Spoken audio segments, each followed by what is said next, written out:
உலகலாம் உணர்ந்து ஓதற்கரியவன் நிலவுலாவிய நீர்மலிவேணியன் அலைகில் சோதியன் அம்பலத்தாடுவான் மலர் சிலம்படி வாழ்த்தி வணங்குவான். வழிபாட்டிற்கும் போற்றுதற்கும் உரிய அருள்தரும் ஓசை கொடுத்த நாயகுடனாகிய அருள்தரும் அழகிய திருச்சிற்றம்பலமுடைய திருவடிகளை பணிவன்போடு எளியன் போற்றி மகிழ்கிறேன். இங்கே நெய்வேலி வளாகத்தில் எழுந்தருளி இருந்து அருளாட்சி செய்து கொண்டு வருகின்ற அருள்தரும் சிவகாமி தாய் உடனாகிய அருள்தரும் ஆனந்தமான நடராஜ பெருமானுடைய திருவடிகளை பணிவன்போடு எளியன் போற்றி மகிழ்கிறேன். இந்த வளாகத்தில் எழுந்தருளி அற்புதமான காட்சியாக நம் கண் முன்னே அலங்காரம் செய்து அலங்கரித்துக் கொண்டிருக்கிற 63 நாயன்மாருடைய திருவடிகளையும் 9 தொகையடியார்களுடைய திருவடிகளையும் அவர்களுடைய அருமையான வரலாற்றை எழுதி தந்து நம்மையெல்லாம் உய்விக்க காத்திருக்கின்ற தெய்வ சேக்கிழார் பெருமானுடைய திருவடிகளையும் எளியேன் போற்றி மகிழ்கிறேன். இன்றைய நாள் தொடங்கி மாதந்தோறும் 3வது சனிக்கிழமை மாலை 6 மணியிலிருந்து 8 மணி வரை 2 மணி நேரம் பெரிய புராணம் தொடர் விரிவுரை என்ற நிகழ்ச்சி நடைபெறும். அதற்கு எளியேன் சிந்தித்து வழங்கிய ஒரு அடைமொழி தொடர் என்னவென்றால், எழுத்தெண்ணி பெரிய புராணத்தை படித்தல் என்ற ஒரு நிலையிலே பெரிய புராண வரலாறுகள் எல்லோருக்கும் தெரியுமே, அதை நாம் புதிதாக என்ன தெரிந்து கொள்ள வேண்டும் என்ற எண்ணமில்லாமல் எழுத்தாக சிந்தித்து அதை தெரிந்து கொள்ள ஒரு அரிய வாய்ப்பாக இந்த வகுப்பினை, இந்த சொற்பொழிவு நிகழ்ச்சியினை திருவருளும் குருவருளும் கூட்டுவிக்க வண்ணம் தொடங்குவதற்கு நம்முடைய வானின்று வாழ்த்துகின்ற பெருமான் கூட்டுவித்திருக்கிறார்.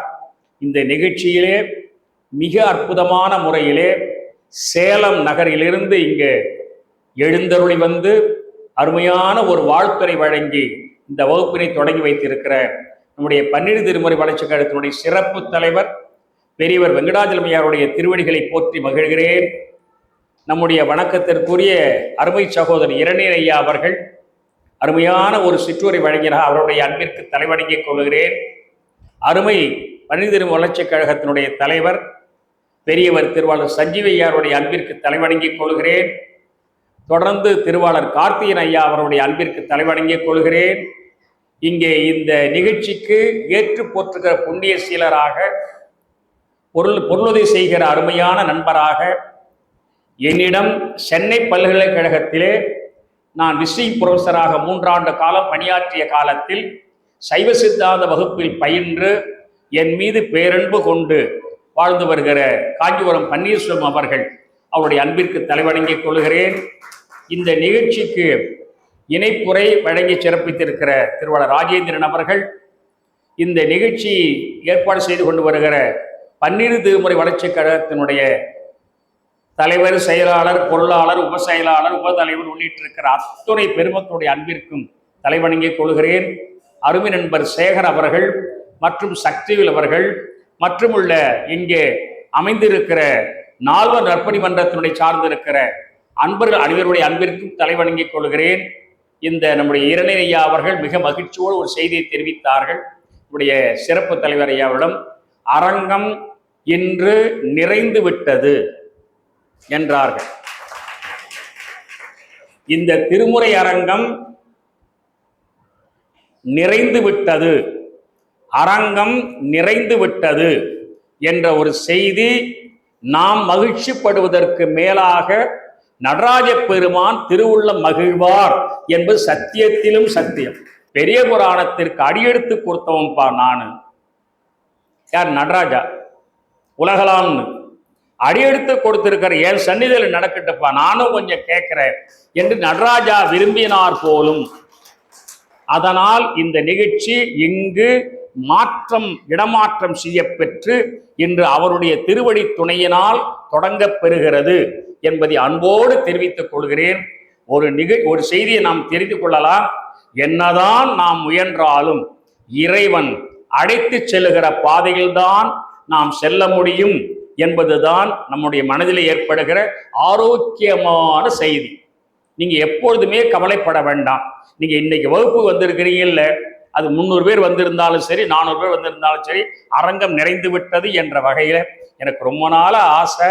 திரையரங்குகளில் தான் சினிமா நடிகர்கள் வெளியிடுகிற அந்த படம் வந்தா அரங்கம் நிறையும். ஆனா இல்ல, நெய்வேலியிலே பெரிய புராணத்திற்கும் அரங்கத்தை நிறைவேற்றி காட்டுவோம். பெரிய புராணம் கேட்பதற்கும் நாங்கள் அரங்கம் நிறைய வருவோம் என்று சொல்லுகிற வகையிலே வந்து தங்கி இருக்கிற வந்து கேட்கிற அத்தனை பேருடைய, நியாயமா சொல்ல போனா அத்தனை பேருடைய திருவடிகளையும் எளியேன் வணங்குகிறேன். ஒரே காரணம் என்ன தெரியுங்களா? நம்முடைய சிறப்பு தலைவர் ஐயா சொன்ன மாதிரி சேக்கிழார் சுவாமின்னு சொல்லுகிற வார்த்தை என்ன தெரியுங்களா? அந்த இயற்கை வர்ணனை என்னமா எழுதியிருக்காருங்க அப்பா. சேக்கிழார் சுவாமிகள் திருக்கரத்தில் இந்த அடியார் வரலாறு கிடைத்ததுதான் நாம் ஜென்மம் ஜென்மமாக செஞ்ச புண்ணியம். ஆழ்வார் பெருமக்களுக்கு அவர்கள் வைஷ்ணவத்தில் என்ன தெரியும் வருத்தம் இருக்கு? எங்களுக்கு எங்க 12 ஆழ்வாரோட வரலாற்றை உங்க நாயன்மார் சொல்ற வரலாறு சொன்ன சேக்கிழார் எங்களுக்கு ஒரு வாத்தியார் கிடைக்காம போயிட்டாங்களே, எங்களுக்கு அது மாதிரி பாட்டு வச்சு அந்த கவிதையிலே அந்த வரலாறை படிக்க முடியாம போச்சு வருதுகிறார்கள். தெய்வ சேக்கிழார் சொல்றார், எப்படி தெரியுங்களா? ஒரு நாட்டு வர்ணனைய, ஒரு நெல் நன்றாக முளைவிட்டு வளர்ந்து அது நாற்றங்காலா இருந்து உயர்ந்த பொழுது நிமிர்ந்து நிற்குது. அது கதிர் முற்றிய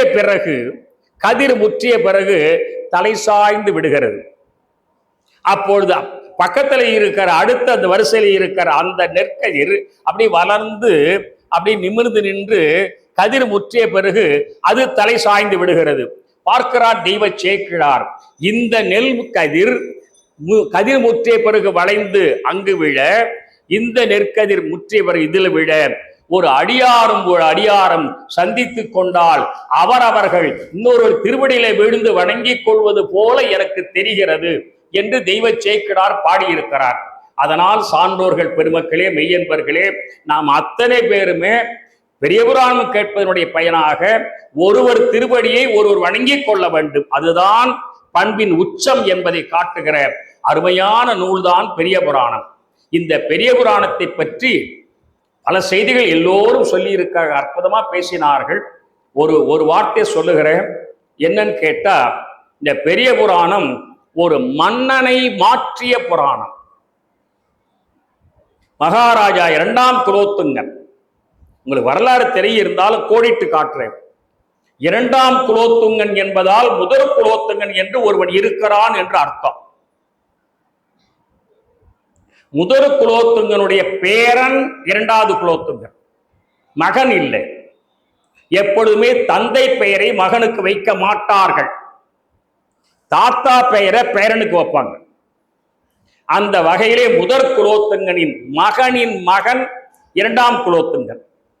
அந்த 2ஆம் குலோத்துங்கனுக்கு பெயர் தான் அனபாய சோழன். இப்ப நல்லா செஞ்சு கொள்ளுங்க.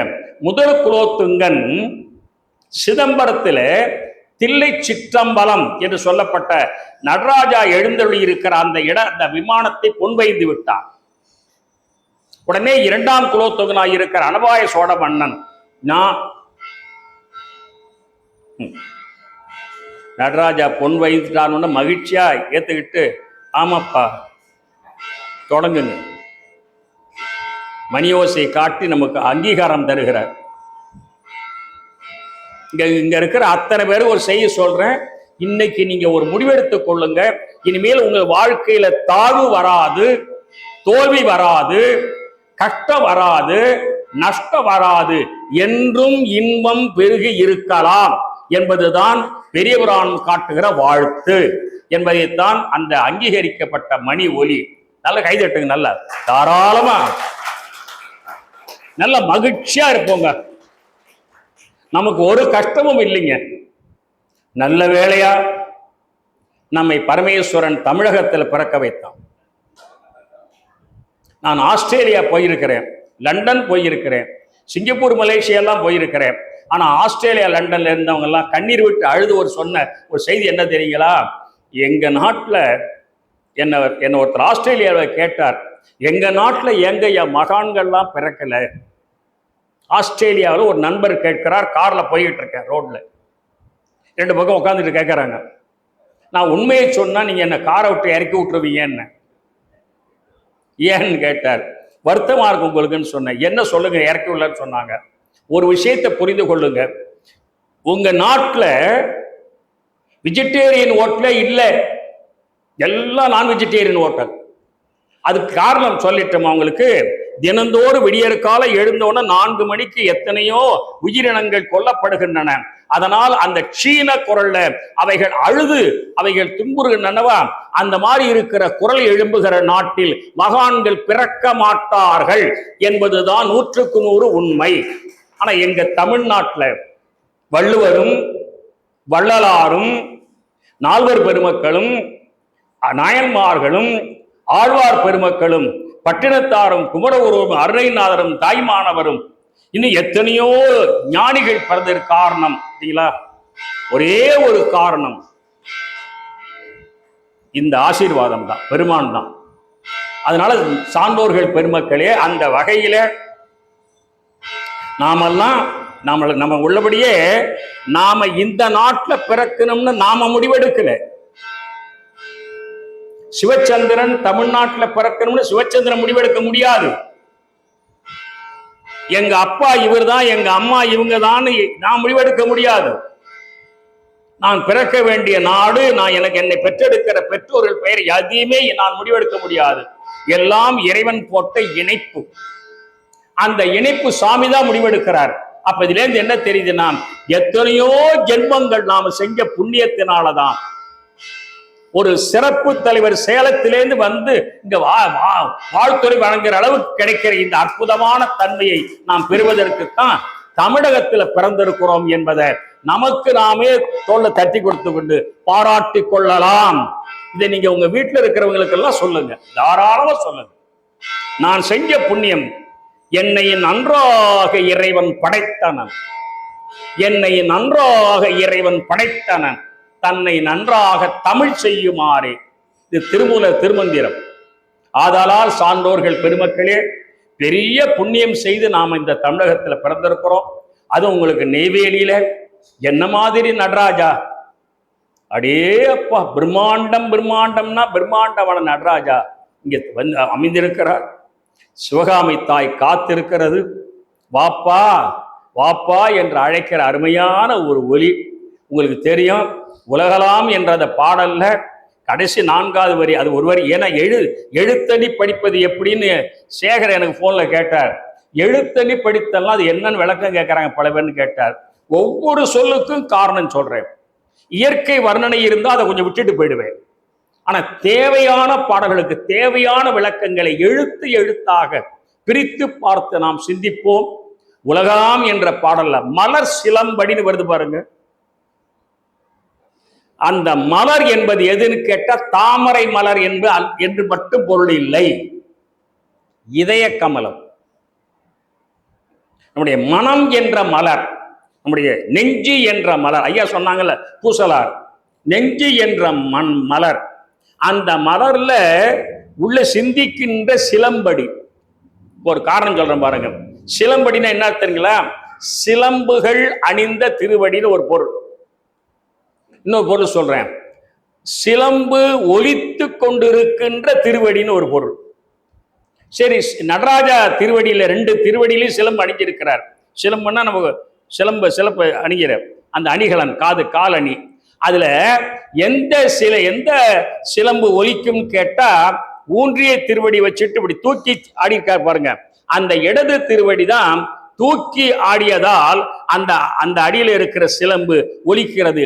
இந்த என்ன சொல்ல வருகிறார் சேக்கிடார்னா, நீங்கள் நடராஜ பெருமானுடைய வழிபாடு செய்கிற பொழுது ஊன்றிய திருவடியை ஒரு வினாடி பார்த்துவிட்டு தூக்கிய திருவடி இருக்கு பாரு, குஞ்சித பாதம், அந்த பாதத்தில் இருக்கிற ஒலிக்கிற சிலம்பு, அந்த சிலம்படியை ஒரு வினாடி கண்ணால் பார்த்து விட்டு நீங்க வீட்டுக்கு போய் உங்க இதய கமலம் என்று சொல்கிற ஒன்றிலே அதை நிறுத்தி கொண்டு வழிபாடு செய்யுங்கள் செய்யுங்கள் செய்யுங்கள் என்று சொல்ல வந்தார். மலர் சிலம்படி வாழ்த்தி வணங்குவான் என்று சொல்லி முடிக்கிறார். எனவே அந்த வரியில குஞ்சித பாதமாயிருக்கிற தூக்கிய திருவடியை குறிப்பிடுகிறார் சேக்கிழார். என்று சி.கே. சுப்பிரமணிய முதலியார் என்ற உரையாசிரியர் எழுதியிருக்கிறார். வாழ்த்து என்றால் வாய், வணங்குவாம் என்றால் தலை, மலர் சிலம்படி என்றால் மனம். அப்ப மனம், மொழி, மெய், வாக்கு, காயம், நம்முடைய நெஞ்சம், இந்த மூன்றினாலும் வணங்குவதற்காக திரிகரண சுத்தியில வணங்குவதற்கு தான் அந்த பாட்டு பாடியிருக்கிறார் என்று தெரிவித்துக் கொள்கிறேன். இன்னொன்று சொல்லட்டுமா? நம்முடைய சிவபெருமானுக்கு என்ன தெரியல ஆசை? தன்னை பாட வந்த ஞான சம்பந்தருக்கு தோழி செவியன் அடி எடுத்து கொடுக்கல. தன்னை பாட வந்த நாவுக்கர் சுவாமிகளுக்கு கூற்றாயினவாறு என்று அடி எடுத்து கொடுக்கல. தன்னுடைய அடியவர்களை பாடுவதற்கு என்றே மேலிருந்து வந்தவராயிருக்கிற சுந்தரருக்கு மாதவம்சை தென்திசை வாழ்ந்திட தீதிலா திருத்தொண்ட தொகை தரப்போதுவான் மனம் போக்கினார் என்று சொன்ன அந்த பாட நிலையிலே திருத்தொண்ட தொகை பாட வந்த சுந்தரருக்கு முதல் திருவண்ணிநல்லூரிலே என்ன புகுந்து பாடினார். என்ன பாடுவேன்னு கேட்டார் சுந்தரர். பித்தான வைத்தியை பாடுறான்னார். முதல்ல அடி எடுத்து கொடுத்தார். ஒண்ணு.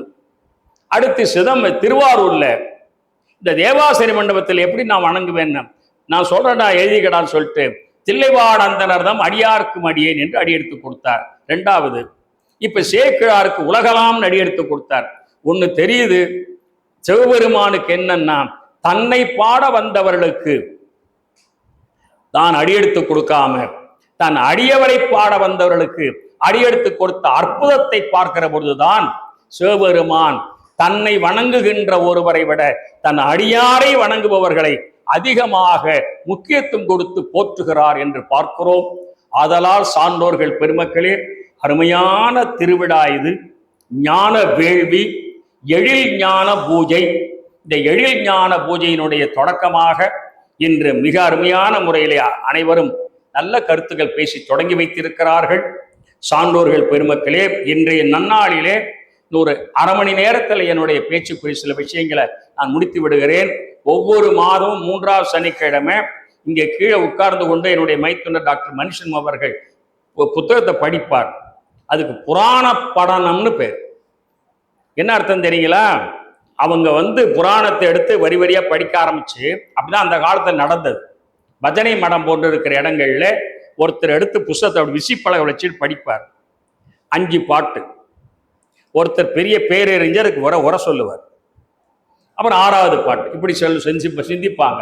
அப்படி சிந்திக்கிற வகையிலே நாமும் மாதந்தோறும் எந்த நிலையிலும் எதையும் விட்டு விடாமல் அருமையாக ஆழமாக சிந்திப்பதற்குரிய நிலையிலே இதை நாம சிந்திப்போம். நான் முதலே சொன்னேன், ஒரு மன்னனை மாற்றம் செய்த அருமையான கதை பெரிய புராண வரலாறு. பெரிய புராணம் என்றால் என்னன்னு கேள்விக்கு ஐயா அப்படி சொன்னாங்க, பெரியவர்கள் புராணம். நல்லா கைதட்டலாம். அது என்ன பெரியவர்கள் புராணம்? பெரிய புராணம்னா பிரம்மாண்டமான பாடல் வரிசை உடையதுன்னு அர்த்தம் இல்லை. 4000 பாட்டு தான் பெரிய புராணம். அல்ல, பாடல் எண்ணிக்கையில பெருசுன்னு அர்த்தம் இல்லை. இந்த புராணத்தை வருகிற கதை மாந்தர்கள் பெரியவர்கள். பெரியவர்கள் என்பதற்கு என்ன இலக்கணம்? நேர திருக்குறளுக்கு போங்க. செயற்கரிய செய்வார் பெரியார். திருவள்ளுவர் தான் இலக்கணம் சொன்னார். எவர் ஒருவர் எல்லாராலும் செய்ய முடியாத அருமையான ஒரு செயலை எல்லாராலும் எல்லாம் செஞ்சிட முடியும். ஆனால் சில விஷயங்கள் சிலரால்தான் செய்ய முடியும். அந்த செயலை இன்னொருத்தர் செஞ்சு காட்ட முடியாத செயற்கரிய செயல். அது எழுதினார், செயற்கரிய செய்வார் பெரியார், சிறியார் செயற்கரிய செய்கலாதார். பெரியார் யார், சிறியார் யார் என்று ரெண்டையும் ஒரே குரட்பாவில் வள்ளுவ பேராசிரியர் விலைக்கு தந்திருக்கிறார். அதுதான் பெரிய புராணத்திற்கு இலக்கணம், பெரிய புராணம் இலக்கியம். அந்த ஸ்கேலை வச்சு பார்த்தா நம்முடைய பெரிய புராண நாயன்மார்கள் அனைவரும் செயற்கரிய செயல் செய்தவர்கள் என்று பார்க்கலாம். அந்த பெரிய புராணத்தினுடைய கதையை அனபாய சோழ மன்னன் முதல்ல கேட்கிறான். அவர் சிந்தாமணி படிக்கிறான். அப்ப சேக்கிழார் கவிஞர் இல்லை, பாட்டு எழுதினவர் இல்லை, முதலமைச்சர். மன்னனுக்கு பொழுது போகல, புத்தகம் படிக்கிறதுன்னு பழக்கம் வச்சிருந்திருக்கான். அவன் ஓலைச்சுவடி எடுத்து படிச்சுக்கிட்டு இருக்கான். இப்படி எட்டி பார்க்குறார் சேக்கிழார். என்ன படிக்கிறீங்க? இந்த பாருங்க, நீங்க தான் பாருங்களேன். சிந்தாமணி, சீவக சிந்தாமணி. அது ஒண்ணு குறையான நூல் இல்லை. ஆனா இன்பியல் நூல், இன்பியல் நூல் படிக்கிறார். வேண்டாம் மகாராஜா. அதாவது மகாராஜா விரும்பி படிக்கிற ஒரு சிந்தனை அவ்வளவு தூரம் இன்பமான ஒரு பொழுதுபோக்கா இருக்கே தவிர ஒரு அருள் சார்ந்ததா இல்லை என்ற வருத்தத்தை மனதில் வைத்துக் கொண்டு மன்னன் கிட்ட இதை படிக்க வேண்டாம்னு சொல்ற அளவுக்கு அமைச்சனுக்கு துணிச்சல் இருந்தது. அதுதான் தமிழகம். மகாராஜாவே ஆனாலும், தனக்கு பணம் கொடுக்க சம்பளம் கொடுக்கிறவனா இருந்தாலும், அவன் ஒரு தவறான ஒரு செயல் செய்வானேயானா அந்த செயலால பெரிய பயன் இல்லை என்று அந்த அமைச்சருக்கு புரிகிற பொழுது, வேண்டாம் மகாராஜா, சரி மூடி வச்சிடுறான். தனக்கு அமைச்சர் அரசன். நான் என்ன பண்ணட்டும்னு கேட்கிறான் அந்த மன்னன். நான் சில கதைகள் சொல்றேன், அந்த கதைகளை கேளுங்க. அப்படியா, அவ்வளோ அருமையான கதைகளா? தயவு செய்து கேளுங்க மகாராஜா. ஒன்று உட்கார சொல்லிட்டு சேக்கிழார் முதலமைச்சராக இருந்தவர் எழுத்தாவில் ஒரு நாற்காலி போட்டுவிட்டு பெரிய புராண கதையை உரைநடையா சொல்றார். திருநீலகண்டத்து குயவனார், இளையான்குடிமாறர் இப்படி சொல்லிட்டு வர்றார். அவ்வளவு கதைகளை கேட்டு முடிச்ச அனபாய சோழ மன்னன் அப்படியே சேக்கிழார் கையை பிடிச்சுக்கிட்டான். தெய்வ புலவரே, இனிமேல் நீங்கள் முதலமைச்சராக இருக்க வேண்டாம், எனக்கு நீங்கள் பணிவிடை செய்ய வேண்டாம், உங்களுக்கு எல்லா விதமான வசதி பண்ணி தர்றேன். இந்த பெரிய புராண கதையை, இந்த நீ சொன்ன அந்த வரலாற கதையை எல்லாரும் உலகத்தில் இருக்கிற அத்தனை பேரும் படிக்கணும், தெரிஞ்சுக்கணும், வளரணும், உயரணும், பண்பாட்டில் மேலோங்கி வரணும், எம்பெருமான் திருவடியில் அடையணும் என்ற ஒரே நோக்கத்திற்காக தயவு செய்து ஒரு நூலா எழுதி கொடுங்க. இப்ப நான் உங்களுக்கு ஒரு விஷயம் சொல்லட்டுமா? இந்த பெரிய புராண கதையை கேட்க வந்த நாம நன்றியோடு ஒருத்தனை வணங்கணும்னா முதல்ல அனபாய சோழனை தான் வணங்கணும். அவன் மட்டும் இல்லைன்னா, அவன் யான் பெற்ற இன்பம் பெருகை வையகம் என்ற எண்ணம் கொண்டு இல்லாமல் போயிருந்தால், எல்லோரும் இன்புற்றிருக்க நினைப்பதுவே அல்லாமல் வேறொன்றறியேன் பராபரமே, அன்பர் பணி செய்ய ஆளாக்கி விட்டு விட்டால் இன்ப நிலை தானே வந்து எய்தும் பராபரமே என்ற எண்ணம் கொண்டவனாக இல்லாது போயிருந்தால் நமக்கு பெரிய புராண நூல் கிடைச்சிருக்காது. உடனே கூப்பிட்டான், நீங்க முதலமைச்சராக இருக்க வேண்டாம், நான் வேற யாராவது நியமிச்சுக்கிறேன், நீங்க போய் நல்ல அருமையாக உங்கள் இருப்பிடத்துல போய் இருந்துகிட்டு நீங்க இந்த கதையை அப்படியே ஒரு காப்பியமா எழுதி கொடுங்க. கேட்டுக்கிட்டான். தெய்வ சேக்கிழார் சுவாமிகளுக்கு என்ன ஒரு வருத்தம்னா, அப்பெல்லாம் ஒரு சாதாரண முதலமைச்சர். மகாராஜா, நீ நினைக்கிற மாதிரி கதையைத்தாப்பா எனக்கு சொல்லி பழக்கம், அது ஒரு கவிதையில காவியமா எழுதி எனக்கு பழக்கம் இல்லை மகாராஜா. இல்ல, உங்களால் முடியும், தயவு செய்து முடியும், முயற்சி பண்ணுங்க. உடனே சரின்னு உத்தரவு வாங்கிட்டு நேரா நம்முடைய சேக்கிழார் சிதம்பரம் போனார். சிதம்பரம் ஆனந்தமான நடராஜ பெருமான் சன்னியில போய் நின்னார். ஆடல் வல்லானே, ஆனந்தமான நடராஜ பெருமானே, என் இனிமையான தலைவனே, எடுத்து குஞ்சிதபாதமாக காட்சி தருகின்ற இறைவனே, சிவகாமி தாயோடு இணைந்து காட்சி தருகிற எழில் வண்ணனே, எழில் நாயகனே, எழில் தலைவனே, ஆனந்தமான நடராஜனே, ஆடல் வல்லானே, தயவு செய்து ஒரு விண்ணப்பம். நடராஜா கேட்கிறார். இப்ப நீங்க உங்களுக்கு ஒரு செய்தி தெரிஞ்சு சொல்லிடுறேன். இப்படி நம்ம சொன்னோம்னா எத்தாப்புல இருக்கிற கடவுள் எந்த விதமான அசைவும் இல்லாம, எந்த விதமான கண் சிமிட்டுதலும் இல்லாம, எந்த விதமான வாயும் திறக்காம இருக்கும் போது கேட்கிறார், நம்ப முடியுமா?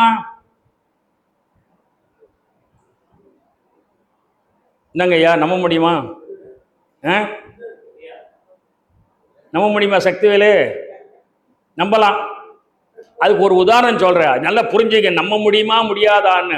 நீங்க போய் நடராஜா டிக்கிறீங்க, நீங்க ஏதோ சொல்றீங்க, நடராஜா அப்படியே பார்க்கறாரு, அவ்வளவுதான் தெரியுது. தலை அசையில, கண்ணு சிமிட்டல, வாய் உதடு அப்படியே அசையில, எந்த விதமான மாற்றம் இல்லை. ஆனா அவர் கேட்கிறார், நீங்க நம்பணும் இல்ல. அதுக்கு ஒரு உதாரணம் சொல்றேன்.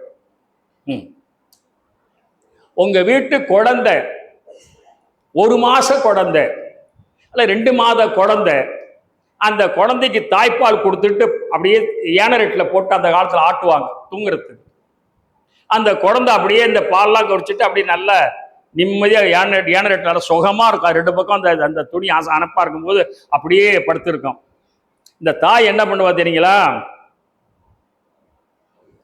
என்னடா கண்ணு, பசி ஆறி போச்சா, தூக்கம் வருதா, தூக்கம் வரலையா, என்னை உத்து உத்து பார்க்குற, என்னடா கண்ணு எனக்கு வேலை இருக்குப்பா, அப்பா மத்தியானம் 1 மணிக்கு வந்துடுவாங்கடா கண்ணு, நான் போய் சமைக்கணும், எனக்கு வேலை இருக்குடா கண்ணு, நீ சத்த தூங்குப்பா, இவ்வளோ சொல்கிறான். அந்த தாய் சொல்கிறா. அந்த குழந்தை அப்படியே உத்து உத்து பார்க்குது, உத்து பார்க்குது. இப்போ நான் உங்களை ஒன்று கேட்குறேன், அந்த குழந்தை இந்த அம்மா சொன்ன வார்த்தையெல்லாம் கேட்குதா, உணருதா இல்லையா? என்னங்க பதில் சொல்லுச்சா? பதில் சொல்லல. உணருதுன்னு எப்படி நம்புறீங்க?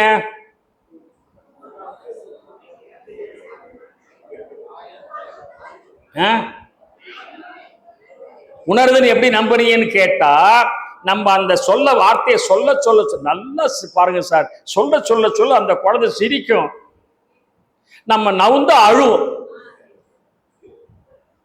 என்ன தெரியுது? நம்ம நின்றுட்டு இருந்தா சிரிக்குது, நம்ம பேசுனா ரசிக்குது, ஆனா பதில் சொல்ல தெரியல, கண்ணை சிமிட்ட தெரியல, ஆனா முகத்தை அசைக்க தெரியல, ஆனா உத்து பார்க்குது, லேசா புன்சிரிப்பா சிரிக்குது, நவுந்துட்டோன்னு அழுவுது. அப்ப என்ன தெரியுதுன்னா, குழந்தையும் தெய்வமும் கொண்டாடும் இடத்தில் அது ஏற்றுக்கொள்ளுகிறது என்பதுதான் பண்டை கால பழமொழி. நீங்க அது மாதிரி என்ன பூஜை அறையில போய் நின்றுகிட்டு, சுவாமி நாங்க வச்ச நெவேத்தியத்தை சாப்பிட்டீங்களா, உங்களுக்கு பசி இருக்குது சாப்பிட்டீங்களா இல்லையா, நீங்க பசியாருங்க முதல்ல சுவாமி, தயவு செய்து சாப்பிடுங்க சுவாமி, அப்புறம் நாங்கள் போய் சாப்பிட்றோம், நாங்கள் சாப்பிடணும் முதல்ல நினைக்கிறீங்களா? இல்லை இல்லைங்க, இல்லடா கண்ணு, இல்லடா தங்கம், நீங்கள் சாப்பிடுப்பா, அப்புறம் நாங்கள் சாப்பிட்றோம்னு நீங்கள் வேணா பூஜை அறையில மண்டி போட்டு கெஞ்சுங்க, அந்த சுவாமி உங்களை அப்படியே அரவணைத்துக் கொள்ள தயாராக இருக்கிறார் என்பதுதான் 100க்கு 100 உண்மை. குழந்தையும் தெய்வமும் கொண்டாடும் இடத்திலே. அந்த வகையில் அப்படியே ரசிக்கிறார் சேக்கிடார் சுவாமிகள். அப்படி போய் நிற்கிறார் நடராஜா கிட்ட. உடனே நடராஜா, என்னடா இவ்வளோ தூரம் சொல்லி ஒரு நம்முடைய அடியார் வரலாறு பேச பாடுறதுக்கு இவ்வளோ கஷ்டப்படுறான்னு சொல்லிட்டு உடனே அப்படியே கண் அப்படியே திறந்து பார்த்துருந்தாரு. வானிலிருந்து ஒரு ஒலி, உலகலாம் உலகலாம் ஒரு ஒலி கேட்டுது. வானொலி கேட்குமான சத்தியமா இப்பவும் கேட்கு சார். நான் உங்களுக்கு ஒரு உண்மையை சொல்லிடுறதை ப்ரூவ் பண்ணுறதுக்கு நான் சொல்லிவிட கேட்டிருக்கலாம். எனக்கு எனக்கு என் மனைவி கல்யாணம் ஆகி ஒரு 52 வருஷம் ஆகிறது. கல்யாணம் ஆகி ஒரு முதல் 3 வருஷத்துல குழந்தை பேர் இல்லை. எங்கள் அப்பாவுக்கு மூலத்தார்த்து அம்மா ராசாத்தின்னு பேர், அவங்க இறந்துட்டாங்க. அப்புறம் எங்கள் அம்மா 2ஆம் தாரம், அவங்களுக்கு தான் நான் மகன். அப்போ எங்கள் ராசாத்தியாக இருக்க பெரியம்மாவை நான் பார்த்ததில்லை. ஆனால் அவங்களுக்கு நானும் ஒரு மகன்கிற முறையில் அவங்களுக்கு ஏதாவது பூஜை பண்ணணும்னு நினைக்கிறேன். அவங்க வயிற்றுல பிறந்த அம்மா என்னுடைய மனைவியினுடைய தாய், பாஸ்கர் வள்ளின்னு பேர். நான் உடனே என் மனைவிட்டு சொன்னேன், நம்ம பெரியம்மாவை பார்த்ததில்லை, பெரியம்மாவை அப்பாவும் கொண்டாடலை, நம்மளும் கொண்டாடல, அண்ணனும் நான் கொண்டாடலான்னு நினைக்கிறேன், தயவு செய்து பெரியம்மாவுக்கு ஒரு படையல் போட்டு ஒரு 3 ஜாக்கெட் எடுத்து வச்சு அக்காவை கூப்பிட்டு கொடுக்கலான்னு. சரி கையலான்னு நான் என் மனைவி. குழந்தை பேர் அப்போ இல்லை. கூப்பிட்டோம், எங்கள் அக்கா வந்தாங்க, எல்லாம் படையெல்லாம் போட்டோம். எங்கள் பெரியம்மா படமும் எங்கள் வீட்டில் இல்லை, எங்கள் பெரிய நான் பார்த்ததும் இல்லை. நான் உடனே என்ன பண்ணது, சத்தியமா சொல்றேன், அப்படியே மண்டி போட்டு ஒரு சின்ன ரேடியோ ஒன்று வாங்கி வச்சிருந்தேன். அது அப்படியே ரேடியோ தொட்டேன். எங்க அக்காட்ட சொன்னேன், அக்கா நான் உங்க அம்மாவா இருக்கிற எங்க பெரியம்மாவை நான் பார்த்ததில்லை. ஆமாடா தம்பி, ஆனா இப்ப நான் ஒண்ணு நினைக்கிறேன் அக்கா. என்னடா கண்ணு, என்னடா தம்பின்னு கேட்கறாங்க எங்க அக்கா. இப்ப இந்த ரேடியோ வானொலி தானே? ஆமா, வானத்துல தானே பெரியம்மா இருக்காங்க, ராசாத்தி பெரியம்மா.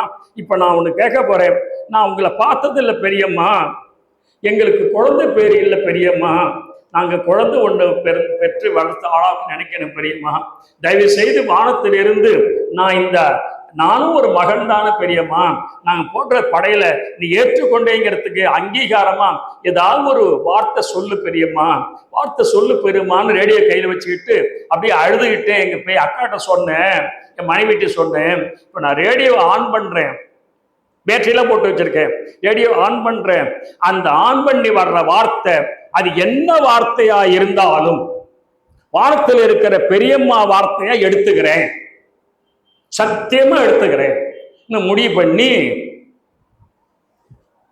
மெல்ல ரேடியோ ஆன் பண்ணலான்னு போனேன். எங்க அக்கா கையை பிடிச்சிட்டு, தம்பி வேணாண்டா வேணாண்டா தம்பி, ஏதாவது ஒரு வார்த்தை. இல்லக்கா அப்படிலாம் வராதுக்கா, நீங்க என்ன பாருங்கக்கா, நான் நம்புறேன்க்கா, பெரியம்மா வானத்திலிருந்து பார்த்துக்கிட்டு இருக்காங்கக்கா, என்ன அவங்க பார்க்கறாங்க, என்னாலதான் பார்க்க முடியலக்கா, தயவுசெய்து வைக்கிறேன்னு சொல்லிட்டு மெல்ல ரேடியோவை ஆன் பண்ணேன். எந்த விதமான அறிவிப்பும் இல்லாம, எந்த விதமான ஆண் குரலும் இல்லாம ஒரு பெண் குரல்ல ஒரு பாட்டு வந்தது. என்ன தெரியுங்களா பாட்டு? இன்னைக்கு கடவுள் சாட்சி நடராஜி சொல்றேன், பிள்ளை முகம் தெரிகிறது எனக்கு, உன் அன்னை முகம் தெரிகிறதா உனக்கு என்று ஒரு அருமையான பாட்டு வந்ததுங்க. இந்த பாட்டு எந்த படத்துல வந்ததுன்னு எனக்கு தெரியாது. ஆனா எப்படி அந்த வானொலியில பெரியம்மா, ராசாத்தி பெரியம்மா வானத்தில் இருந்து இந்த 2 வரியை தேர்ந்தெடுத்து இந்த பிள்ளையாண்டனுக்காக கொடுத்தாங்க. அப்ப ஒண்ணு ஞாபகம் வச்சுங்க, சத்திய பிரமாணமா நம்பினீங்கன்னா நாமும் வானொலி கேட்கலாம், நாம் வானத்தில் இருந்து ஒரு கேள்விக்கு பதில் கேட்கலாம். இது சத்தியமான உண்மை. இந்த வகையில தான் சேக்கிழார் சுவாமிகள் போய் நின்றுட்டு, நான் எப்படி என்ன பாடுவேன், உலகலாம் பாடுறாங்க. உடைய வந்து பாடி முடிச்சார். பாடி முடிச்சு பெரிய புராணம் முழுக்க பாடி முடிச்சாச்சு. அதுக்கப்புறம் இருக்கிற விஷயத்தை இப்ப அந்த பாட்டில் படிப்பார். உங்களுக்கு ஒரு விஷயம் சொல்லணும், சேக்கிழார் எழுதியது பெரிய புராணம். சேக்கிழாரை பற்றிய புராணத்திற்கு சேக்கிழார் நாயனார் புராணம்னு பேர். 2 புராணம் தெரிஞ்சு வச்சுங்க. சேக்கிழார் நாயனார் புராணம் வேறு, சேக்கிழார் எழுதிய பெரிய புராணம் வேறு. இவர் எழுதினது பெரிய புராணம், இவரை பற்றி எழுதியது சேக்கிழார் நாயனார் புராணம். அந்த புராணத்தை எழுதி தந்த மகான் சிதம்பரத்தில் வாழ்ந்த உமாபதி சிவாச்சாரியார் என்ற தீட்சிதர். நம்முடைய சைவ சித்தாந்த வகுப்புல கேள்வி கேட்டிருப்பீங்க. புறச்சந்தான ஆச்சாரிய பெருமக்கள் 4 பேர், மெய்கண்டார், அருளதி சிவாச்சாரியார், மறைஞான சம்பந்தர், உமாபதி சிவம். அந்த உமாபதி சிவம் 4வது குருநாதர், திருக்கைலாய பரம்பரை. அவரு முன்னாடி வாழ்ந்த சேக்கிழாரை பத்தி ஒரு புராணம் பாடி இருக்கிறார், அற்புதமான புராணம். அதுக்கு பேர் சேக்கிழார் நாயனார் புராணம் பேரு. அந்த புராணத்திலிருந்து தான் இப்போ ஒரு 1-2 பாடல் படிக்க போறார். படிப்பா, மைக்கில வச்சு படி.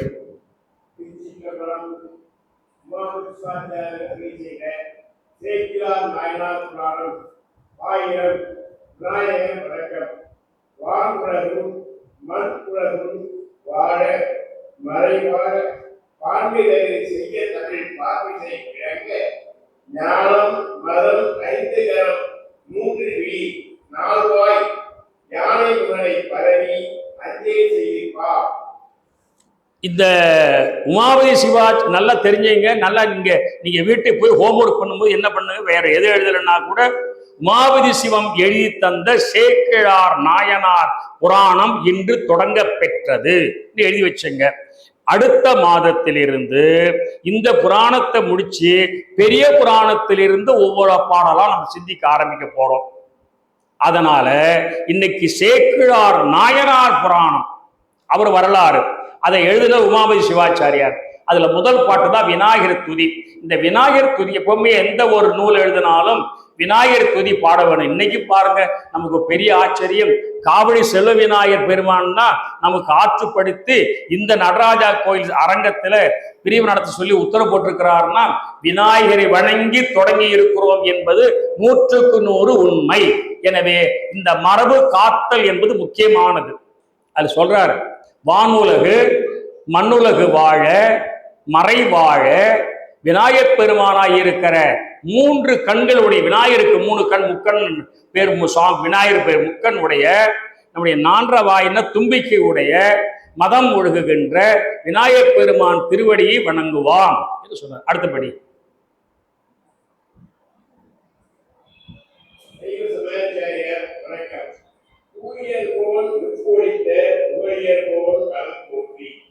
ஆதி இசை கல்விடத்தில் அழைக்கிறார் அழிப்போற்றி வாடி திருநாவல்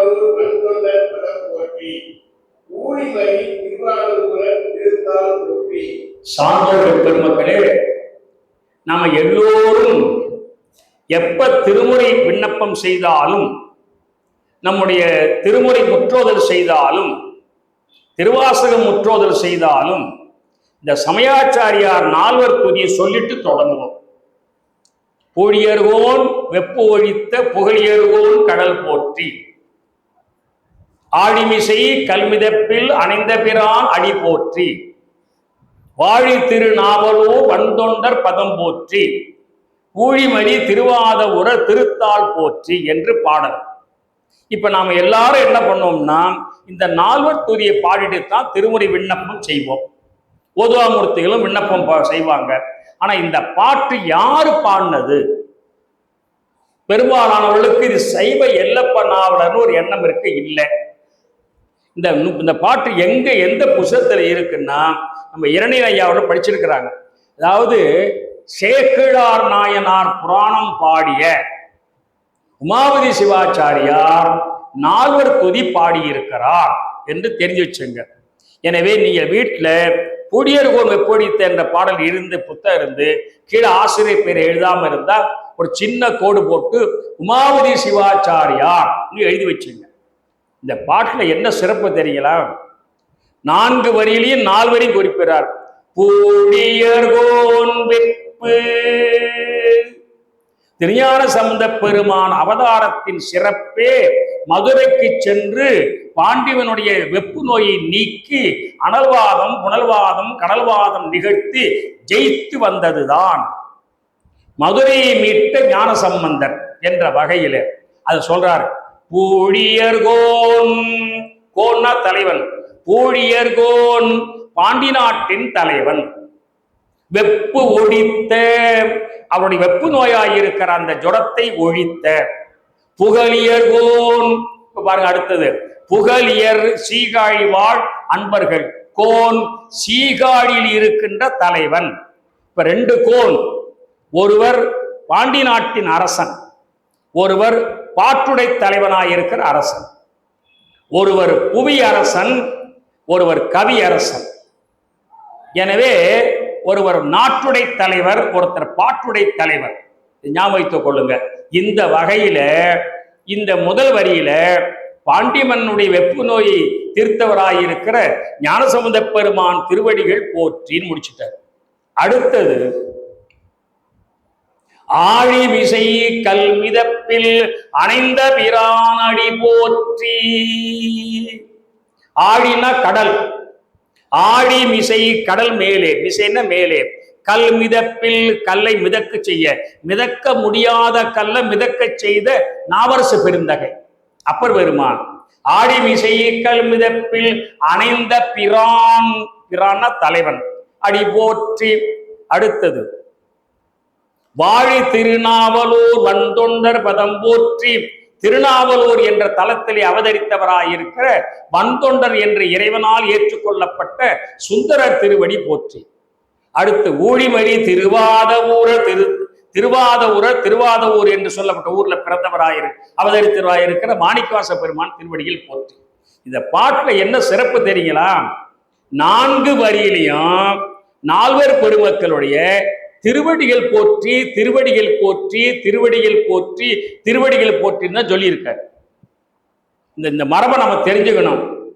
புகழியர்கோன்,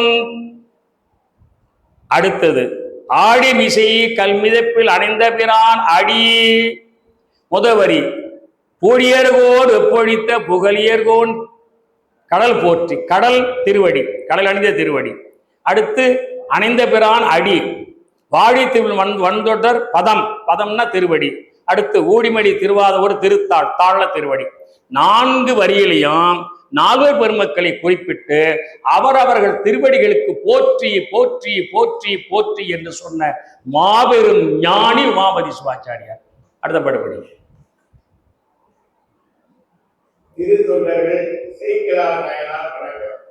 தில்லைவாழ் அந்தரரே முதலாக சீர்படைத்த தொல்லையெல்லாம் திருத்தொண்ட துறையடியார் பதம் போற்றி. ஒல்லை அவர் புராணக்கதை உலகறிய வைத்துரைத்த செல்வவழி குன்றத்தூர் சேக்கிழார் அடி போற்றி. இந்த பாடலை நம்முடைய ஐயா இரணியன் அவர்கள் அழகாக குறிப்பிட்டாங்க. அப்படின்னா எவ்வளவு படிச்சிருக்காங்க பாரு. ஒண்ணு தெரியுது எங்களுக்கு, மேடைக்கு பேச வர்ற நாங்க சாதாரணமா வரக்கூடாது, நம்மை விட அதிகம் படித்தவங்க ஏத்தால உட்கார்ந்து இருப்பாங்க அப்படிங்கிற பயத்துலதான் வந்து பாடம் நடத்தணும் என்று தெரிஞ்சுக்கிட்டோம் நாங்க, இல்லையா? இல்லைன்னா பாருங்க, அந்த பாட்டை முன்னாடி சொல்லிட்டாங்க.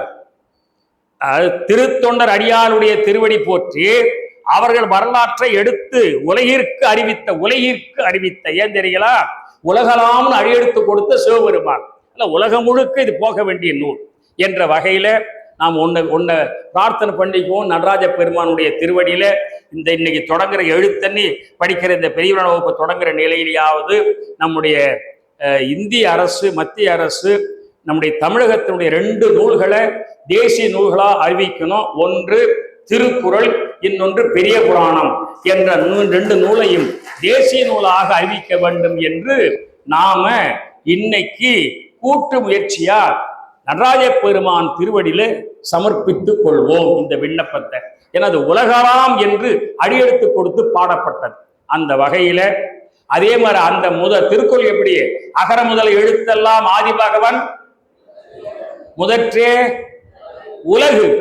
நல்லா பாருங்க, திருக்குறளின் முதல் குறளும் உலகுன்னு முடியுது, பெரிய புராணம் தொடங்குவது உலகுன்னு ஆரம்பிக்குது. எனவே 2 நூல்கள் இந்திய நாட்டினுடைய தேசிய நூலாக அங்கீகரிக்கப்பட வேண்டிய நூல்கள் என்று விண்ணப்பம் செய்வோம். பெருமான் திருவடி திருச்செவியில் ஏறி இருக்கும். சரி, அந்த வகையில உலகம் முழுக்க அறிவித்த சேக்கிழார் திருவடிகளை போற்றி என்று பாட. அடுத்தபடி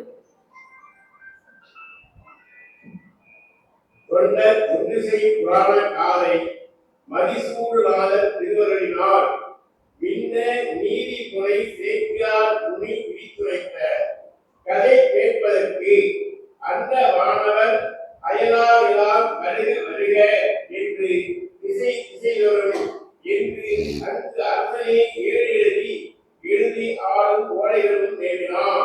இப்ப என்னன்னா, தெய்வ சேக்கிழார் சுவாமிகள் 4000 பாட்டுல பெரிய புராணத்தை எழுதி முடிச்சுட்டாங்க. இப்ப பனை ஓலையில எழுதி ஓலையா கட்டி கொண்டு மகாராஜா கிட்ட சொல்லியிருக்காங்க, நான் முடிச்சுட்டேன் மகாராஜா அந்த வரலாறு என்ன பண்ணான் அனபாய சோழ 2ஆம் குலோத்துங்கன்.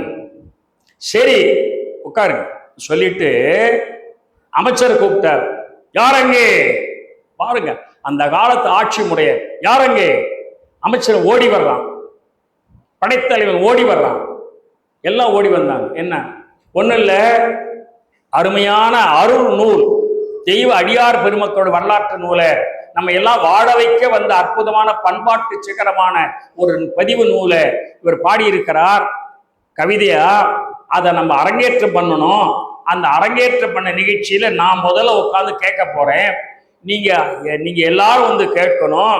ஒரு விஷயத்த சொல்றேன், கற்பனை கூட பண்ணி பார்க்க முடியாது சார். என்ன பண்ணான்னு தெரியுங்களா? ஒரு அறிவிப்பு செய்யுங்க, போய் ஊரா நம்ம 52 தேசம் இருந்து 52 தேசத்திலேயும் தண்டோரை போட்டு இது மாதிரி தில்லை நடராஜ பெருமான் கோயில்ல ஆயிரக்கால மண்டபத்துல இந்த நூல் வைத்து பேசப்பட போகிறது, அரங்கேற்றமாக போகிறது.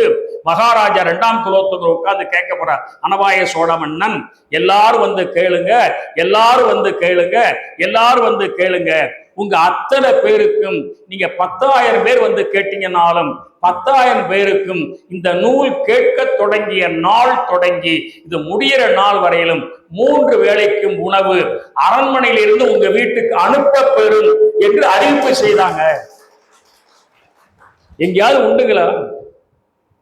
ஒரு அரசனுக்கு நான் கேட்ட இந்த செய்தியை என் நாட்டு மக்கள் கேட்க வேண்டும் என்று கருதிய அவன் ஒரு இடத்தை திரட்ட வச்சு எல்லாரும் வந்துருங்க, பலாயிரக்கணக்கான மக்கள் வந்து உட்காருங்க, ஆண்கள் பெண்கள் குழந்தைகள் எல்லாரும், உங்க அத்தனை பேருக்கு 3 வேளை உணவை நான் வீட்டுக்கு அனுப்பிச்சிடுறேன். நீங்க இங்க இந்த நூல் அரங்கேற்று கேட்டு போய் வீட்டுல சாப்பிட்டு வாங்க. யாரும் எங்க வயலையில போன நான் பார்த்துக்கிறேன் எல்லாத்தையும். நான் எல்லாத்தையும் இதுல இது ஒண்ணு தெரியுது கேட்டா, என் வாழ்க்கை பொருளாதாரத்துக்கு அந்த பொறுப்பை ஏற்றுக்கொண்ட ஒரு மன்னன் கிடைப்பானையானான், அவன் தருகிற அருளாதாரத்தை நான் ஏற்றுக்கொள்ள இந்த நாட்டில் இருக்கிற கோடான கோடி மக்கள் ஏற்றுக்கொள்ள தயாராக இருக்கிறார்கள் இன்றும் தான். ஆனா அந்த அனபாய சோழ மன்னன் மாதிரி ஒரு மன்னன் கிடைக்கணுமே, கிடைக்கும்படியா நடராஜ பெருமான் உருவாக்கம் தர வேண்டுமே, அதுக்காக அதான் பறை அறிவித்தான். அடுத்த படிப்பார்.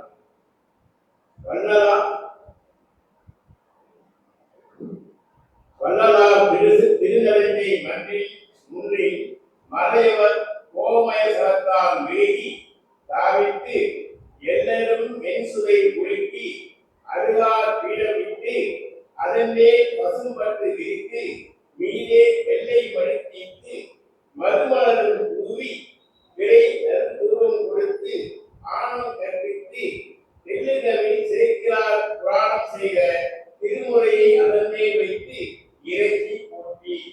இந்த பாடலில் என்ன சொல்ல வருகிற உமாபேசம் என்றால், பெரிய புராணம் என்ற நூல் இன்னும் அரங்கேற்றம் ஆகல. மகாராஜா எல்லாத்துக்கும் தெரிவிச்சுட்டான். பலாயிரக்கணக்கான மக்கள் வந்து திரண்டுட்டாங்க. மகாராஜா உள்ள வர்றான் நடராஜர் சந்நிதிக்கு. தெல்லிவாழ் அந்தணர்கள் எல்லாரும் 3000 பேர் வந்து நிக்கிறாங்க. மகாராஜா இல்ல,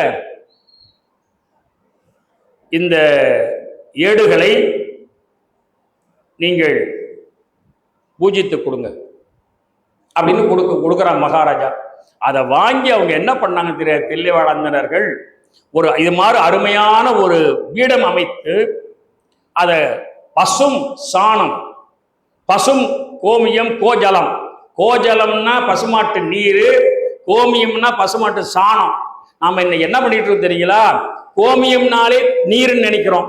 இல்ல, கோமியம்னா சாணம் தான். கோஜலம் அப்படின்னா தான் தண்ணி, பசுமாட்டு தண்ணி நீர்.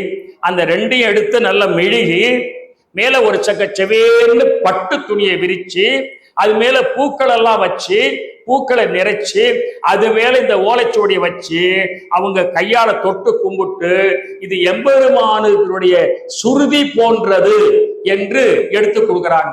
ஏன் தெரியல, அவங்க அது கொண்டாடினாங்க. தெல்லிவாழ் அந்தணர்கள் எழுதுறவர் சைவ வேளாளர் தான், ஒரு அமைச்சர் தான், சொன்னவன் ஒரு அனபாய சோழமன்னர் சத்திரியன் தான். அவங்க ஏது மதிக்கிறாங்கன்னா, இந்த நூல்ல முத அடியெடுத்து கொடுத்தது நடராஜா, எங்க சுவாமி, எங்க நடராஜா.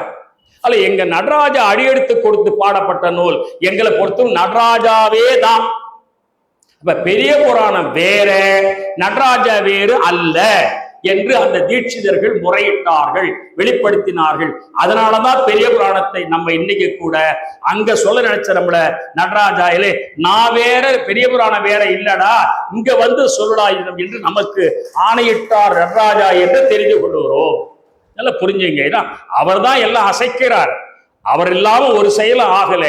அதை எடுத்து அப்படி வச்சாங்க. இன்னொன்னு இங்க இருக்கிற அத்தனை பேரு தெரிவிச்சுக்கிறேன், உங்க வீட்டுல பெரிய புராணம் புத்தகம் இருந்தா நீங்க இன்னைக்கு வீட்டுக்கு போய் அந்த பெரிய புராண புஸ்தகத்தை பீரோ மேல வச்சிடுங்க, கீழே வைக்காதீங்க.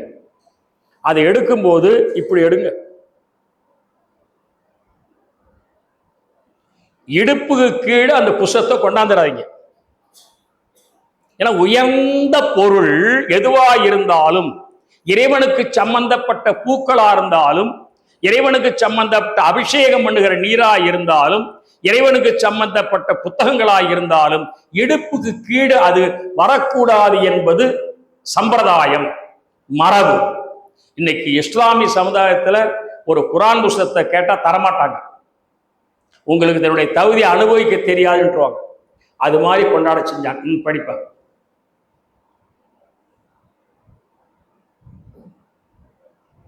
வாழி திருத்தொண்டர் புராணத்தை நீரே வாசித்து பொருள் அறிவி செய்வீர் என்று சோழர் பெருமான் முதலாம் அடியாரெல்லாம் சொல்ல கேட்டு குன்றை முனி மன்றுள் ஆளும் தலை கால்சலையால் அடியெடுத்து தர தாம் செய்த சைவ கதையினை விளக்க விரித்துக் கொள்ள சூழ இருந்த அம்பலவர் அடியாரெல்லாம் சுருதி மொழி இது என கைதொழுது கேட்டார்.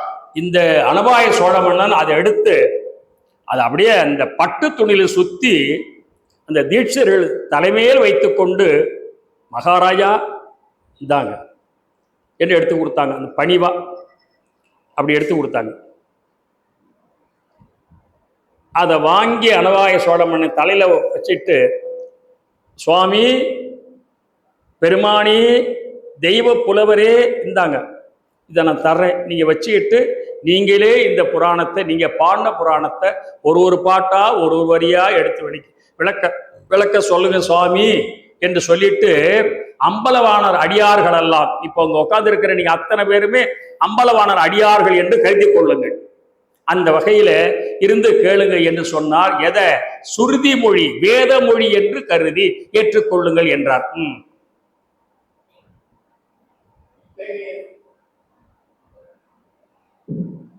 இத்தகைய சிறப்புடனே திருத்தொண்டர் புராணம் இருந்து அந்த பாராட்ட நடந்து எதிராம் ஆண்டு சித்திரை ஆதரை நாளில் உரிய அது கண்டு திருத்தொண்டர் அவர்கள் வேறுடைய எழுந்து போக கத்துகிரை கடவுளையை விளங்கி முழங்கு ஒரே கடவுளையை கீழ்ப்படுத்தி பிரம்மாண்ட வெளியை கொட்டி இவையவர் தெளியை நிறைத்து உயர பொங்கி பொன்னுலகுக்கு அப்பாலும் புகழ் புரிந்ததற்கு இந்த புராணத்தை அவர் எடுத்து முதல் பாட்டு எடுத்து விரித்த நாள் சித்திரை திருவாதிரை நாள். திருவாதிரை நாள்ல தொடங்குறார் முதல் பாட்டு உலகலாம்னு. அடுத்த ஆண்டு சித்திரை திருவாதிரை நாள்ல என்றும் இன்பம் பெருக்கும் இயல்பினால பாட்டு சொல்லி முடிக்கிறார். அப்ப பெரிய புராணம் ஓராண்டு காலம் தினந்தோறும், நல்லா புரிஞ்சுங்க, 365 நாட்களும் சிதம்பரம் ஆயிரக்கால மண்டபத்துல சேக்கிழாரே அதற்கு விளக்கம் சொல்ல, அனபாய சோழமன்னன் இருந்து கேட்க, படிக்க கீழே உட்கார்ந்து கேட்க, பல்லாயிரக்கணக்கான சைவ மெய்யன்பர்கள் இருந்து கேட்டு மகிழ்ந்தார்கள் என்பது இந்த பாட்டு. இதுல என்னன்னா, சித்திரை ஆதிரை நாள் திருவாதிரை நாள் தொடங்கி சித்திரை ஆதிரை முடிஞ்சது. அதுக்கு ஒருத்தர் எழுதியிருக்கிறாங்க என்னன்னா, திருவாதிரை திருநாள் நடராஜருக்கு உகந்த நாள். உங்களுக்கு தெரியும், திருஞான சம்பந்த சுவாமிகள் அவதாரம் பண்ணிய நாள் சித்திரை திருவாதிரை. திருஞான சம்பந்த பெருமான் ஞானப்பால் உண்டு அருளிய நாள் திருவாதிரை நாள். எனவே திருவாதிரை திருவாதிரை திருவாதிரை திருவாதிரை திருவாதிரை என்று 5 அங்கங்களாக, ஒன்று ஞான சம்பந்தர் அவதரித்த நாள் திருவாதிரை, அவருக்கு ஞானப்பால் ஊட்டி அருளிய நாள் திருவாதிரை, நடராஜருக்கு உகந்த நாள் திருவாதிரை, சேக்கிழார் புராணம் சொல்ல தொடங்கிய நாள் திருவாதிரை, சித்திரை திருவாதிரை, அரங்கேற்ற முடிந்த நாள் சித்திரை திருவாதிரை. ஞாபகம் வைத்துக் கொள்ளுங்க. இதை ஏன் சொல்ல வரேன்னு கேட்டீங்கன்னா, நீங்க எந்த செயலை தொடங்கினாலும் பெருமானுக்கு உகந்த நாள்ல செய்யுங்க. ஆதிரை நாள், இப்ப நான் உங்களுக்கு ஒரு செய்தி சொல்ற, வியப்பா இருக்கும். நம்ம அத்தனை பேரும் இந்த உலகத்துல ஏதாவது ஒரு தர்மம் பண்ணணும்னு நினைச்சோம்னா, ஒரு அமாவாசை, ஒரு பௌர்ணமி, ஒரு உகந்த நாள்ல செய்யணும்னா காகத்துக்கு சாப்பாடு கொடுப்போம். காகம் அல்லவா? நம்மளை உள்ளபடியே நம்ம வீட்டு பிள்ளை 3 வயசு குழந்தை, ஏன் தாத்தா காக்காவுக்கு சாப்பாடு வைக்கணுங்கிறீங்களே, ஒரு கிளிக்கு வைக்கப்படாதா? வைக்கப்படாது. ஒரு மயிலுக்கு வைக்கப்படாது. இந்த காக்காவுக்கு என்ன தாத்தா அவ்வளவு விசேஷம், அவ்வளவு வசதி என்ன தாத்தா? இன்னும் ஒரு பிள்ளை கேட்டா நம்மால் பதில் சொல்ல முடியுமா? உடனே நம்ம என்ன சொல்லணும்? ஒரே ஒரு வார்த்தை சொல்லுவோம், காகம் முன்னோர்களின் வடிவம். நம்ம பெரியப்பா சித்தப்பா தாத்தாலாம் அவள் காக்க வடித்து வராங்கன்னு. இன்னொன்று சொல்லட்டுமா அவங்களுக்கு? இன்னைக்கு இருக்கிற விஞ்ஞான ஆராய்ச்சியில கண்டுபிடிச்சிருக்கிறாங்க, காகம் என்ற ஒரு உடம்புக்குள்ள இன்னொரு ஆன்மா இருக்குது. எனவே உலகத்தில் இருக்கிற எந்த உயிருக்கும் எந்த உடம்புக்கும் 2 ஆன்மா உடம்புக்குள்ள இருக்க வாய்ப்பு இல்லை, எக்ஸப்ட் காகம். காகத்துக்குள்ள மட்டும் அதனுடைய ஆன்மா ஒண்ணு இருக்குது. இன்னொரு ஆன்மா, அதாவது நம்முடைய பெரியப்பா சித்தப்பா தாத்தா பாட்டி யாரோ இறந்து போடுவாங்க, அந்த காக உடம்புக்குள்ள பூந்துவாங்களாம். பூர்வதற்கு அந்த காகத்துக்கு வாய்ப்பை இறைவன் கொடுத்திருக்கிறார் படைப்பு தத்துவத்திலேயே. இன்னொன்னு சொல்லட்டுமா? இந்த காகம் இயற்கையாக உயிரோடு இருக்கும் ஆண்டுகள் 300 ஆண்டுகள். எழுதி வச்சுங்க வீட்டுக்கு போய். 300 வருஷம் காகம் உயிரோடு இருக்கும். அது இயல்பா சாவதுன்னு 3 வருஷம் கழிச்சுதான். வேணா கரெக்ட்ல அடிச்சு வேற ஏதாவது ஒரு ஆக்சிடென்ட்ல அம்புப்பட்டு இறந்தா இறக்கலாம். செயற்கை சாவு தவிர இயல்பாக அந்த காகத்துக்கு இறப்பு 300 ஆண்டுகள். 300 ஆண்டு ஆயிடுச்சுன்னு சொன்னா அதெல்லாம் நம்ம பார்க்க முடியாது. இப்ப நீங்க ஒரு விஷயம் சொல்லட்டுமா உங்களுக்கு? அப்ப என்ன தெரியுதுன்னா, ஒரு காகம் நம்மை பார்த்திருக்கும், நம்ம தாத்தாவை பார்த்திருக்கும். திருமுறையை இருத்தி பின் சேவையின் காவலரை முறைமை பெற ஏற்றி அரசனும் கூட ஏறி முறைமையினால் இணைக்கவரி துறைக்கடத்தால் வீச மழை முழங்க விண்ணவர்கள் கற்பக பூமாரி மழை பொழிய திருவீதி பலமாக வரும்போது இறைவர் திருவருளை நினைந்து அடல் அரசர் கோமான் இதுவென்றோ நான் செய்த தவப்பயனின்றி செய்தார். அனவாய சோழ மன்னன் அவன் இந்த சேக்கிழார் சிந்தாமணி படிப்பான கதை சொல்றாங்க. அதிலிருந்து அவன் அரசாங்க நிர்வாக வேலையை பார்க்கல. பெரிய புராணம் படிக்கிறது, பெரிய புராணம் படிக்கிறது, கதையை கேட்கிறது, வரலாறு கேட்கிறது, நூல் எழுதுறது, பூஜை பண்றது, இதுல எழுதிருக்கிறான். ஆனா அப்படி ஒரு மன்னன் நமக்கு கிடைக்காம போயிருந்தால் நமக்கு இன்னைக்கு பெரியவரோட கிடைச்சிருக்காதுங்க. ஒரு பெரிய காவலன். உண்மையிலேயே நாம இன்னைக்கு என்ன முடிவெடுக்கணும்னா, 12 திருமுறை காவலன், 12ஆம் திருமுறை காவலன் இஸ் ஈக்குவல் டு அனவாய சோழ மன்னன் தான். அவன் திருவடிகளுக்கு 1000 கோடி நமஸ்காரம். அவன் இல்லைன்னா இல்லை. அவன் என்ன பண்ண உடனே இந்த தீட்செல்லாம் எடுத்து இது 5ஆம் வேதம் சொல்லி கொடுத்த உடனே அப்படியே வாங்கினான். தலையில தூக்கி வச்சுக்கிட்டு ஒரு யானையை கொண்டு சொல்லி யானை மேல அதை வச்சு நடராஜாவை திருவீதி வர வைப்பது போல அந்த பெரிய புராணத்தை வச்சு சேக்கிழார தயவு செய்து ஏறி அமர்ந்த சுவாமி என்று சொல்ல, சேக்கிழார் யானை மீது ஏறி அமர்ந்து கொள்ள அந்த அவர் மடியில் அந்த ஏற வைத்து அந்த அந்த சேக்கிழார் பின்னாடி தாயே அமர்ந்திருக்கான். உலகத்திலேயே மகாராஜா முன்னே போவது பின்னாடிதான் மற்றவங்க போவாங்க.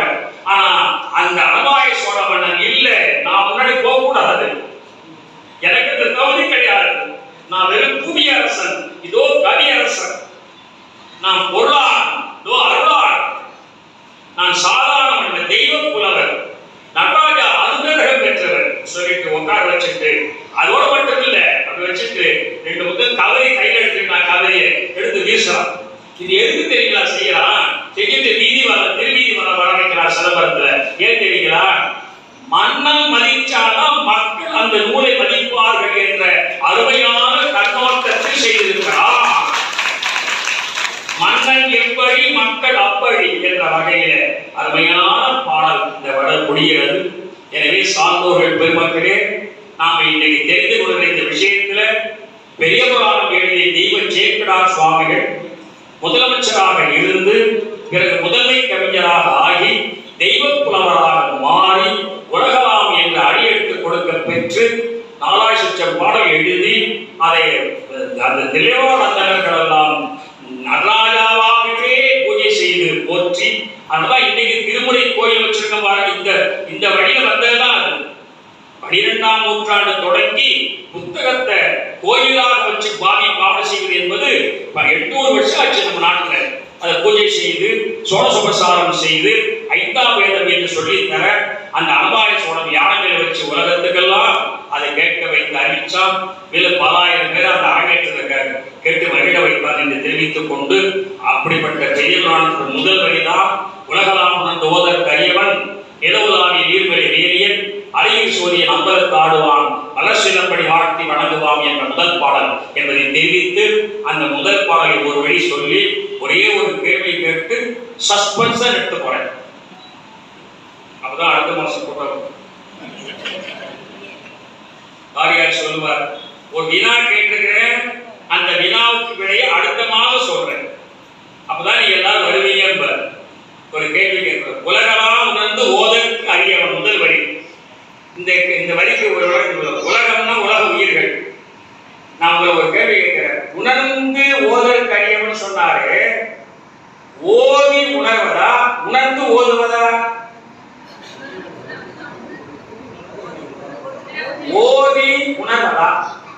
முதல்ல ஓதுவதா அப்புறம் உணர்வதா?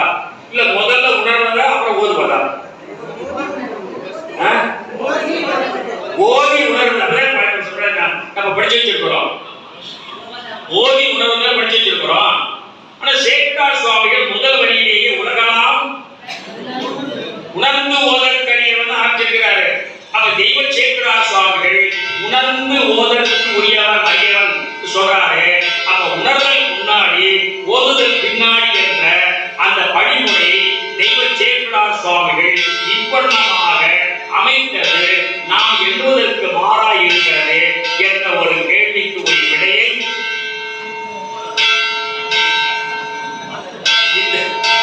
இந்த கேள்விக்குரிய விடையை சத்தியமா சொல்ற அருமையான விடை இருக்கு. ஓதி உணர்வதா, உணர்ந்து ஓதுவதா? உணர்ந்து ஓதுதல் என்று சொன்ன தெய்வ சேக்கிழாருடைய அந்த அடுக்குமுறை, அந்த 1, 2 என்ற அடுக்குமுறைக்குரிய காரணத்தை தெய்வ சேக்கிழார் சுவாமிகள் திருவடி வணங்கி ஆனந்தமான நடராஜ பெருமான் திருவடிகளை போற்றுதல் தெரிவித்து, சீகேஸ் அவர்களுக்கு வணக்கம் தெரிவித்து, ஆறுநாளருடைய திருவடியில் வணக்கம் தெரிவித்து, உங்கள் எல்லோரும் முன்னிலையில அடுத்த மாதம் 3ஆம் சனிக்கிழமை ஆகஸ்ட் 15 அந்த நாள் 6 மணிக்கு சரியா தொடங்கிடுவோம், 8 மணிக்கு முடித்துவோம், கவலைப்பட வேண்டாம்.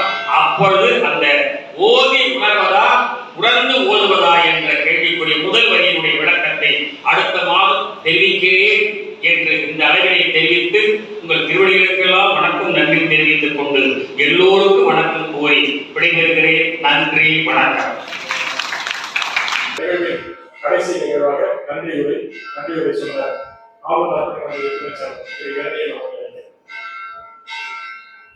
திருச்சிதம்பரம்.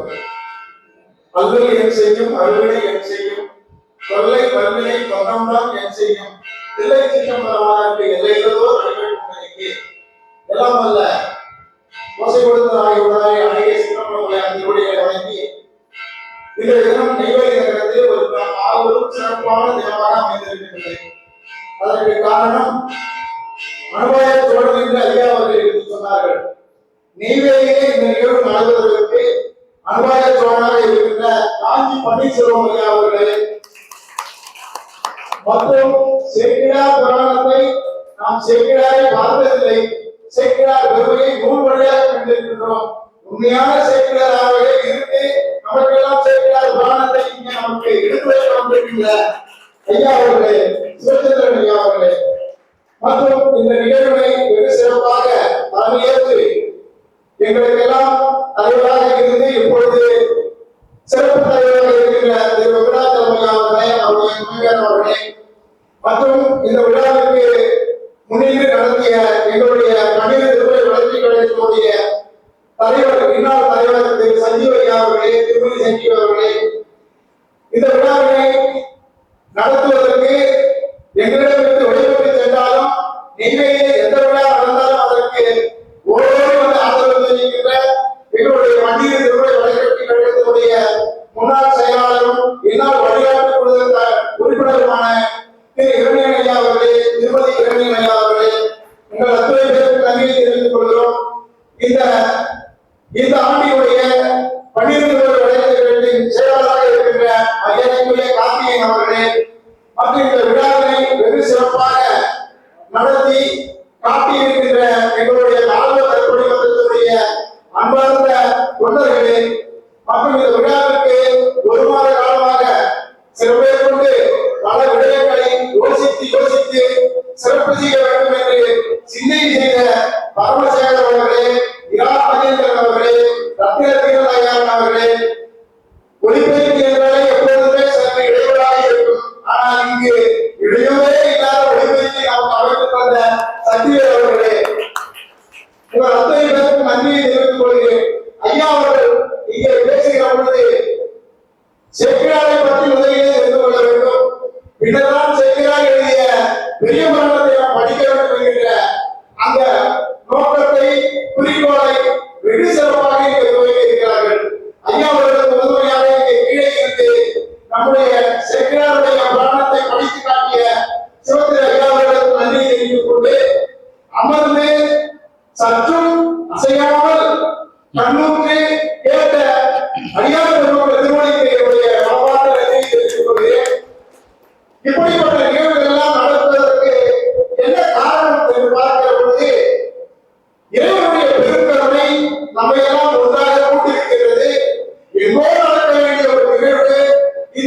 நெய்வேலியிலே நடக்கிறது. ஐயாவை பார்க்கிற பொழுதெல்லாம் எனக்கு என்னுடைய ஞான குருவான வைத்தியநாதன் ஐயா அவர்கள் தான் நினைவு வருவார்கள். அவருடைய பேச்சும் அவருடைய அந்த செய்தியும் உரையும் நம்மை கவர்கின்ற தமிழ் உச்சரிப்பும் அவர் போலவே இருக்கிறது. எனவே ஐயா அவர்கள் நீங்கள் காலம் பெருமானுடைய திருக்குறள் வாழ வாழ்க்கை என்ற வாழ்க்கை வாழாதிருந்த மழைக்கு நன்றியை தெரிவித்துக் கொள்கிறோம்.